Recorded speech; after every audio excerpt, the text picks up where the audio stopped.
Finally दोस्तों यहाँ पर अनलॉक टूल की तरफ से एक नई अपडेट आ चुकी है और जैसा कि मैंने कल के वीडियो में बताया था आपको कि EFT टूल ने अपडेट दे दिया है और इसके अलावा आपका ये चिमेरा टूल ने भी अपडेट दे दिया है। तो इन दोनों में ही और आपका चीता टूल में भी तो कुछ टूलों में अपडेट आया हुआ था। तो सबसे पहले मैं आपको GSM फोरम की साइट पे लेके चल के दिखाता हूँ अपडेट क्या है, फिर आपको मैं पूरा डिटेल में समझाऊंगा कि ये वीडियो बनाने का मकसद क्या है।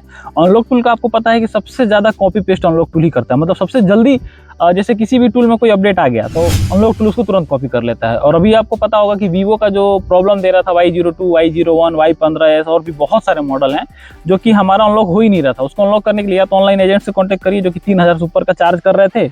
और अगर मान के चलिए कि ऑनलाइन एजेंट से आप कॉन्टैक्ट नहीं कर रहे हैं तो वैसे कंडीशन में क्या हो रहा था कि हमको उसका ISP करके या फिर EMMC से करना पड़ रहा था, डायरेक्ट EGTEC UEFI से। तो काफ़ी ज़्यादा पेचीदा काम था। तो ऐसे में ये अपडेट हमारे लिए मतलब एक तरह से बहुत ही ज़्यादा किफ़ायती है। पहला अपडेट आया था चीता टूल में, दूसरा आया था EFT में। उसके पहले भी अपडेट आ चुका था जो कि था आपका TFM टूल ने सबसे पहले ये अपडेट लाया था। तो TFM टूल के बाद से सारे ही टूलों ने लगभग कॉपी कर दिया। अब इंतजार है UMT का कि UMT में ये अपडेट कब आ रहा है। तो फिलहाल ये जो अपडेट है ये है वीवो का, जो कि अनलॉक टूल में भी आज के डेट में आ चुका है। और अगर आप स्क्रीन पर देखेंगे तो अभी आप स्क्रीन देख सकते हैं, यहाँ पे अनलॉक टूल का ये अपडेट आया है 2025 वर्जन आपका है ये 17.0 और इसमें मोटरोला का भी है और वीवो का भी अपडेट है। तो इसको हम डिटेल में ओपन कर लेते हैं।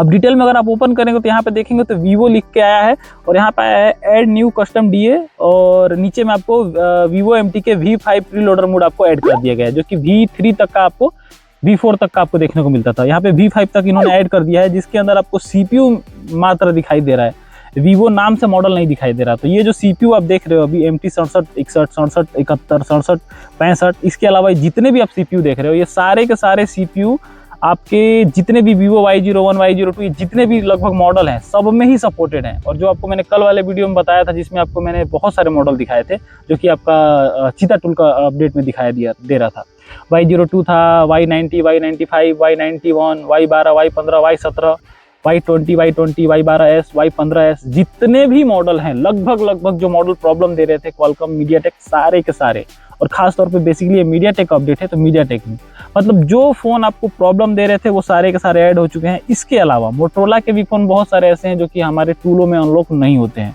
तो ऑनलाइन एजेंट से कांटेक्ट करना पड़ता है। तो यहाँ पे अनलॉक टूल ने उसका भी अपडेट यहाँ पे दे दिया है, खास तौर पे ये मीडियाटेक का। तो यहाँ पे मीडियाटेक में आप देखिए तो MT 67, 65, 67, 68। अब आप एक चीज़ सोचेंगे कि 67, 65 ऊपर वाले में भी है, नीचे वाले में भी है, मोटरोला में भी है। तो जब एक बार फंक्शन ऐड हो गया तो फिर वीवो में और मोटरोला में अलग अलग होता है? तो जी हाँ, बिल्कुल अलग होता है। SPD में भी ये समय अभी नहीं है, जब आगे चल के कंपनियां अपग्रेड होंगी तो हो सकता है SPD में भी ये प्रॉब्लम आ जाए कि आपको वीवो का फोन में अगर SPD का सेम CPU लगा है, चाहे कोई भी कंपनी का हो, तो अगर सेम CPU लगा है तो आपको प्रॉब्लम देगा। मतलब मेरे कहने का मतलब है कि मोटरोला अपना अलग सिक्योरिटी देता है, भले CPU सेम है बट सिक्योरिटी का टाइप अलग अलग होता है। सेम यही कंडीशन है। तो यही आपका अपडेट था अनलॉक टूल का, जिसमें कि आपको अभी वीवो का सारे मॉडल आ चुके हैं। तो आपका चीता टूल है, EFT है या फिर अनलॉक टूल है। अगर आपके भाई तीनों है तो तीनों में आपका अनलॉक हो जाएगा, चाहे TFM टूल है, चारों में ही अनलॉक हो जा रहा है। और 1-2 दिन में आप देखेंगे तो आपको UMT वगैरह और बाकी जितने भी बचे कुछ हैं सब में अपडेट आ जाएगा। तो यही था अपडेट। अगर आपको ये अपडेट अच्छा लगा होगा तो लाइक करिएगा और अगर आपको ये वीडियो पसंद आया तो चैनल को सब्सक्राइब किए बिना मत जाइए, क्योंकि आपको पता है वीडियो बनाने में बहुत मेहनत लगती है और आप लोग के लिए हम वीडियो शूट कर रहे हैं, तो आप लोग बस एक क्लिक करना है, कोई नुकसान नहीं है। तो बस इस वीडियो में इतना ही, मिलेंगे किसी और वीडियो में, तब तक के लिए जय हिंद दोस्तों।